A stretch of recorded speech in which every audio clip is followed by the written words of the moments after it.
So అట్లా అమ్మాయిల్ని trap చేసి వాళ్ళకి డ్రగ్స్ అనేది అలవాటు చేయించి వాళ్ళతో వాళ్ళతో వీడియోలు సెక్షువల్గా వీడియోలు అంటే లైంగిక వేధింపులకు గురి చేసి వీడికి తెలియకుండా ఇంట్లో కెమెరా పెట్టి వీడియోలు తీసేసి వాళ్ళని బెదిరించడం. నువ్వు ఎప్పుడు కావాలంటే అప్పుడు రావాలి, ఏది కావాలంటే అది చెయ్యాలి, నువ్వు డబ్బులు తీసుకురా, లేకపోతే నీకు వీడియో రిలీజ్ చేస్తా. ఇంటికి వెళ్ళి పేరెంట్స్తో చెప్పుకోలేరు. పేరెంట్స్తో చెప్తే నువ్వు అలాంటి వాడితో ఎందుకు తిరిగావని వీళ్ళకి వీళ్ళే సూసైడ్ చేసుకునే దాఖలాలు కూడా ఉన్నాయంటే ఒక 2-3 అమ్మాయిలు ఈ అమ్మాయి చెప్తుంది. సో ఆ కేసుల మీద కూడా వీడి మీద అరెస్ట్ చేయాల్సినట్టు ఉంటుంది. ఇకపోతే ఇవన్నీ వర్కౌట్ కావట్లేదని చెప్పి పెద్ద పెద్ద ఆర్టిస్టులు వాళ్ళ కూతుర్లు ఫోన్లు ఉంటాయి కదా, హ్యాకింగ్, వాళ్ళ కూతురు ఫోన్ యాప్స్ ఉంటాయి కదండి, హ్యాకింగ్ యాప్స్ ఉంటాయి కదా. డార్క్ వెబ్కి వెళ్ళామంటే హ్యాకింగ్ యాప్స్ చాలా ఉంటాయి. డార్క్ వెబ్లో నుంచి ఆ హ్యాకింగ్ యాప్స్ తీసుకొని వీడు ట్రై చేశాడు. It's an illegal in India. దాని మీద అసలు వాడు కనీసం యావజ్జీవ కారాగార శిక్ష పడినా పెద్ద ప్రాబ్లం లేదు. ఎందుకంటే ఇట్స్ డార్క్ వెబ్లోకి వెళ్ళి నువ్వు హ్యాకింగ్ చేసావంటే ఇట్స్ ఇల్లీగల్. అలాంటిది నువ్వు ఇల్లీగల్గా అలాంటి హ్యాకింగ్ యాప్స్ తీసుకొచ్చి అలాంటి అమ్మాయిల్ని కానీ పెద్ద పెద్ద హీరోయిన్లు వాళ్ళ డాటర్స్ని, నిఖిల్ గారు అని ఇప్పుడు పోలీసులు అయితే ఇంకా బయట చెప్పలేదండి, బట్ బయట వినిపిస్తున్న పేర్లు నిఖిల్ గారు ప్రైవేట్ చాట్, ప్రైవేట్ వీడియోస్ కూడా దాంట్లో ఉన్నాయని. అసలు నువ్వేం చేయాలనుకుంటున్నావురా అంటే నాకేం లేదు, ఇవంతా నాకు సరదా, నాకు అదొక happiness, I want to be luxurious. ఇప్పుడు మస్తాన్ సాయి కాదు, మొన్నటి మనం మాట్లాడుకున్నాం, ఒక 2 టాటూలు వేసుకున్నాడు. ఏంటో ఒక 300 మంది అమ్మాయిల్ని, ప్రభాకర్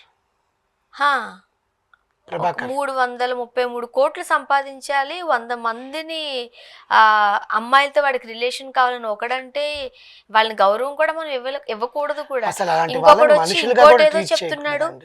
అసలు ఒక 2 రోజుల నుంచి మనం టీవీ చూస్తుంటుంటే మనం ఎక్కడున్నాము అని ఒక భయం.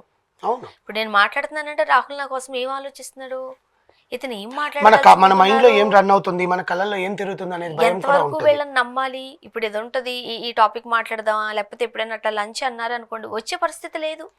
ఆడపిల్లలు ఏందండి, మగవాళ్ళు కూడా భయపడుతున్నారు వీడిని ఏం చేస్తాడని. ఇప్పుడు మగవాళ్ళ ఫోన్ కాల్ కూడా వాడి డేటా పెట్టుకొని ట్రాప్ చేస్తున్నాడంటే ఇంకా ఆలోచించండి.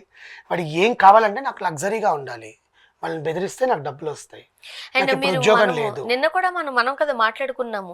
ఒక రకంగా చెప్పాలంటే మస్తాన్ సాయి అట్లానే ఉన్నారు.